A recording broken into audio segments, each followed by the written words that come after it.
Ask this guy to let me in. Come on. It's the driver's responsibility. Put on your signal and move in like a man. You don't ask permission.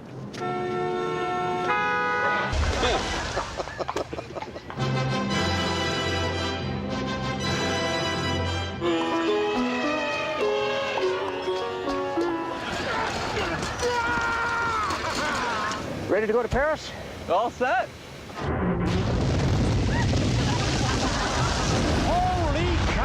I was very worried when the show got successful and the budget did expand. They said you could spend whatever you wanted, that the comedy was going to suffer. I always thought cheap and comedy are good together. But somehow it didn't hurt us. No, I don't think it made a difference. Yeah. It killed me because your craft service budget became unlimited. I remember the guys. And yet, craft service was always the same thing. No. Remember? Don't you remember? When that guy Billy came in, there were catered meals 3 times a day. Prior to that, I just remember Susie Greenberg saying to you, you can spend whatever you want. You said, you got to be kidding me. This is all you can eat cafe? And, and it was like, there was a plate of carrots and there were some olives over there, and that was pretty much what was lined up. Right. That was it for like 8 years. And then that's what we referred to it from then on. The all-you-can-eat cafe is what we'd refer to craft service that essentially looked like this table with things of water on it. The budget was really there for all the exterior work we were doing. Yeah. That's where we really started to break out. When they built us that street, that was when things were... Yeah, another water shot. Let's go over to Universal. Yeah, Put me in a water tank and set that up for half a day.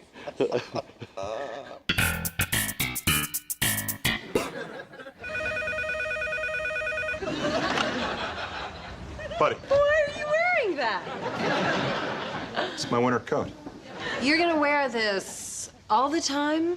All signs point to yes. High five. On the flip side. Hey! Cocktail off the speaker.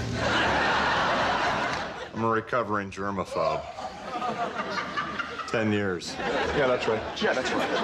Yeah, that's right. You stole my Jesus fish, didn't you? But the high five is just so stupid. Oh, yeah? I'll tell you what's stupid. You, stupid. Elaine, I want to break up. Putty, it's Elaine. We're through. Elaine, be reasonable. Get those clothes off. You're spending the night and we're gonna cuddle. What? You heard me, strip! Great performance. He was just talking the other day when we did the commentary about he was so blown away to have done the show, and then 3 seasons later, he comes back to make the significant run. Right.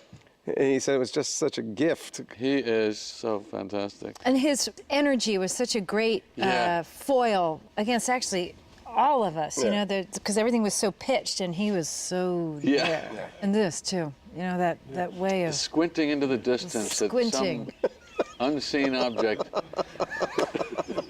Yeah, it's fantastic. Yeah.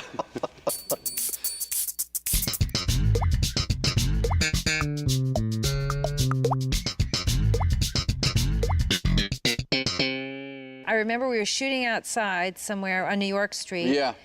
And I was about maybe 4 months pregnant with Charlie. You know, not really pregnant yet, just fat. And you came up to me and you said, hey, listen, we got an idea of how to play this out this season. What if Elaine just gets fat? And I just burst into tears. Really? Yeah, burst into tears. Just burst into tears. No kidding. Yeah, so anyway, we didn't... You know what? It's a really good idea. It is a good, but you know what? It is a good idea. It's a great idea. I know. Yeah. Cooler head should have prevailed, but at that moment I was... A lot of hormones. That was hard to hear. Yeah. If I was there, I would have talked you into that. You would have. I don't think so. I think You might have. Yeah. You might have. But it would have taken a few lunches. Light lunches. Light. No, not in my case. that must be interesting if your kids watch the show and see those shows when you're pregnant. Yeah. You know? Yeah, and I say, oh, look, Charlie, that's you in my tummy, or that's Henry. Yeah. Yeah. But you were able to do some really physical stuff, even though you were still... Yeah, you remember when we were doing that fighting thing and you say, can't you two see you love each other? Right. Get your finger out of my face. You get yours out. I was here first. I don't care. Get it out. Get it out. Out. Hey, all right. Hey, come on. Stop it. Come on. Break it up. Hey! What's the matter with you? Now, don't you two see that you're in love with each other? I remember feeling that the first time, because when you get pregnant, it's harder to catch your breath, you know. And I remember we were doing all of that, and I was like, wow, that's harder to do now.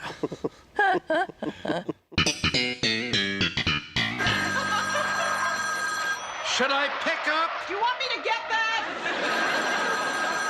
I'll get it. I'll get it. Who are you? Don't worry. Morty Seinfeld. I cut velvet for 40 years with Harry Altman. 1946, I went to work for Harry Fleming. And I came up with the idea for the beltless trench coat. These haven't been made in 20 years. Why would they? Nobody bought them then. My stories are what sell these clothes. Cheap fabric and dim lighting. That's how you move merchandise. You were making out during Schindler's List? You want my urine? Don't eat cookies for breakfast. Who eats dinner at 4:30? By the time we sit down, it'll be 4:45.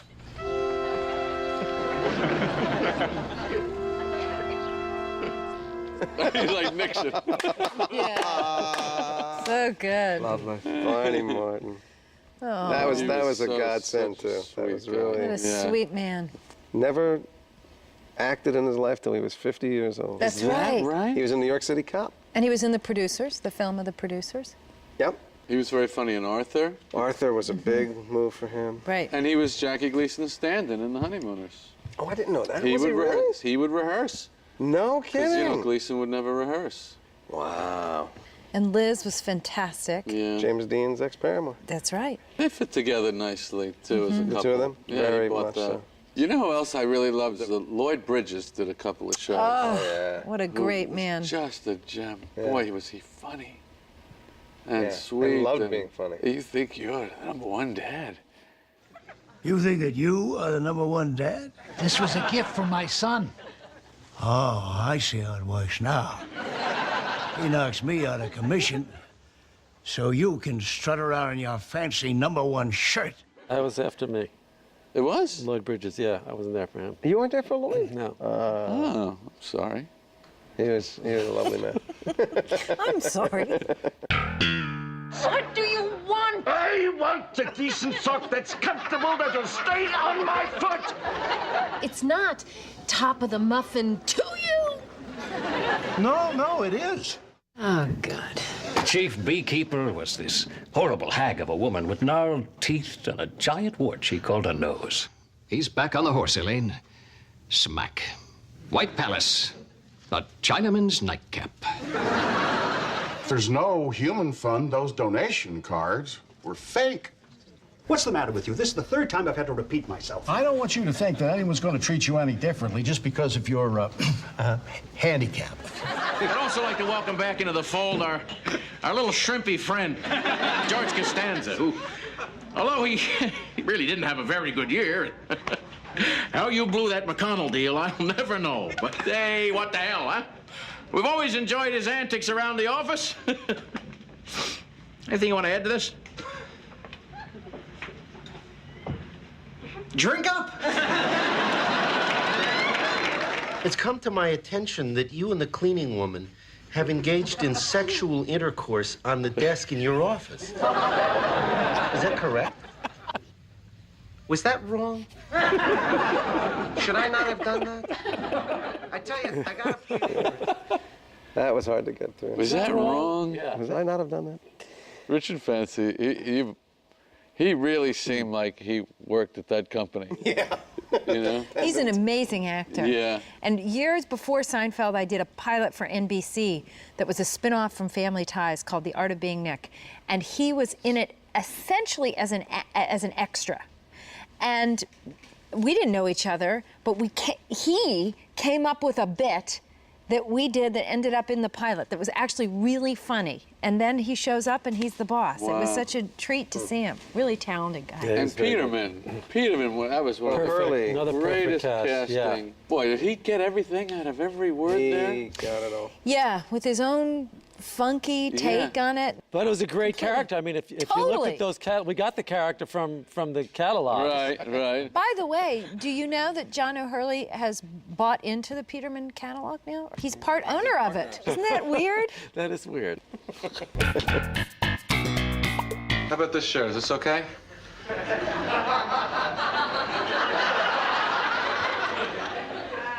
Jerry, he's a guy. Elaine, you don't know the first thing about first base.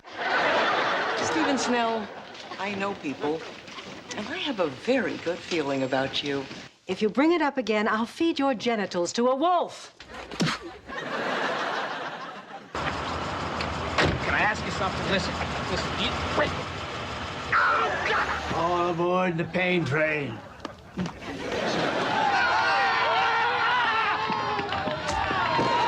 I'm not sorry. I was never sorry. It was cashmere. I hate Step 9. You promised the kid in the hospital that I'd hit 2 home runs. Hey, we won the World Series. In 6 games. I missed that Jeter episode. That wasn't you? No, I wasn't there. You would have been ashamed to me. I knew so little and continue to know so little about sports. They showed up a couple weeks after winning the series, and I didn't know which was which. Excuse me. Hi. Could you tell me what kind of law this is? Well, they just passed it last year. Ah. It's modeled after the French law. I heard about it after Princess Diana was killed and all those photographers were just standing around. Oh, yeah. And you're the first ones to be arrested on it, probably in the whole country. Let's talk about how that finale was received. And I think one of the things that people had a problem with is it didn't feel like the show because it wasn't small. It was big. Right. And we didn't really do big. Right. You know, small was really our instrument that we played. And that might have been why the people that were so used to the show and liked it so much felt a little, this doesn't fit in. But it was the finale, you know? Exactly, It should have been different. I also don't know what any human being could have written that would have lived up to the hype and the expectation and the speculation. To what people had going on in their own. I mean, for every other episode, nobody's thinking about what's the show going to be about this week. They just turn it on and watch it. But for a finale... Oh, my God. It's just for a series finale, they all have their little ideas of what should happen. Right. And your show isn't going to be better than the one that they had in their head. Right.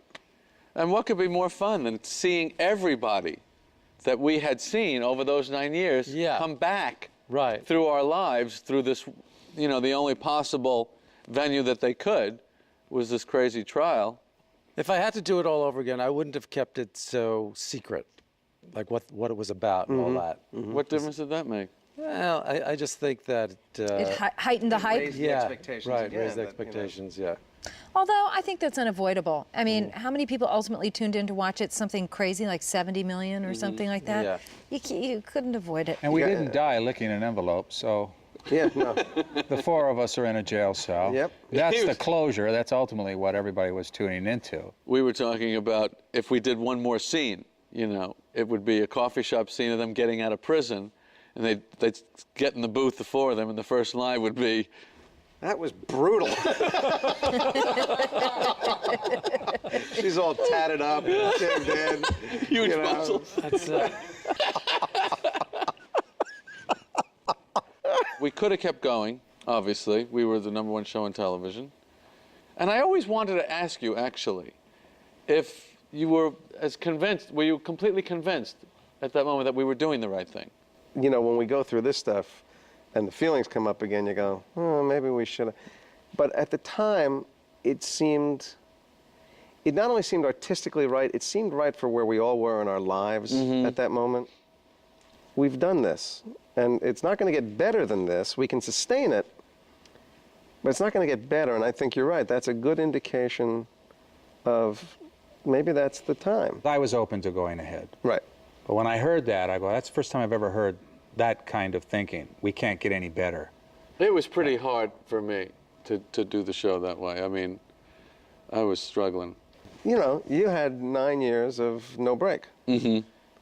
The show was cake for us. We knew the characters. The show was easy. You, as far as I can remember, never had a break. Right. So we'd finish shooting one, you'd have the next one to prep, and then when we went into our summer hiatus, you guys were figuring out what the next 22 shows were going to be. But, you know, if I had been doing that for 9 years, I think I would have felt pretty burned out. I was pretty convinced that that was the right thing to do in that moment. Although I will say about a month later when we were getting ready to wind down, I thought, oh, man. Oh, really? What were we thinking? as it became more and more clear, sort of what we were saying goodbye to, you know, that was a hard thing to do. Yeah, it was very clear. This extraordinary event and the power of it and the magic of it and what it has done in the world, that's once in a lifetime. You know, you're never going to see this again. And I was very aware of that. The thing I felt most strongly is that the show deserved a potent finish. You know, not not a an trickle. ennui. That would not have suited it because it had reached so many high levels that you had to go for something that was a little distinctive. You know, it was a weird thing to do. You know, #1 television shows don't go off the air. I remember when we were shooting the finale, and remember they had to block out in front of the stage because our stage was very close to the gate, and so there was all sorts of reporters and paparazzi sort of staked out, and I was like, wow, I couldn't believe people cared that much to be staking out on the sidewalk, you know? Because when you're doing it, it was just us doing it. It wasn't, you're not thinking about the ripple effect, the mark you're going to make. You're just doing the show, you know? That's why I say we're its biggest fans. Right. You know? It always felt like our little show. Right? Yeah. The garage band. Yeah. Well, it's only a year. That's not so bad. We'll be out in a year. And then we'll be back. Could be fun. Don't have to worry about your meals or what you're gonna do Saturday nights, and they do shows. Yeah, we could put on a show. Maybe Bye Bye Birdie or My Fair Lady. Yeah, Elaine. You could be Liza Doolittle. Why don't you just blow it out your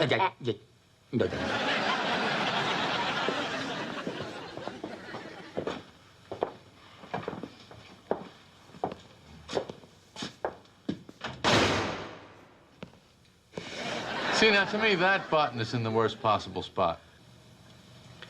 Really? Oh, yeah. The second button is the key button. It literally makes or breaks the shirt. Look at it. It's too high. It's in no man's land. Haven't we had this conversation before? You think? I think we have. Yeah, maybe we have.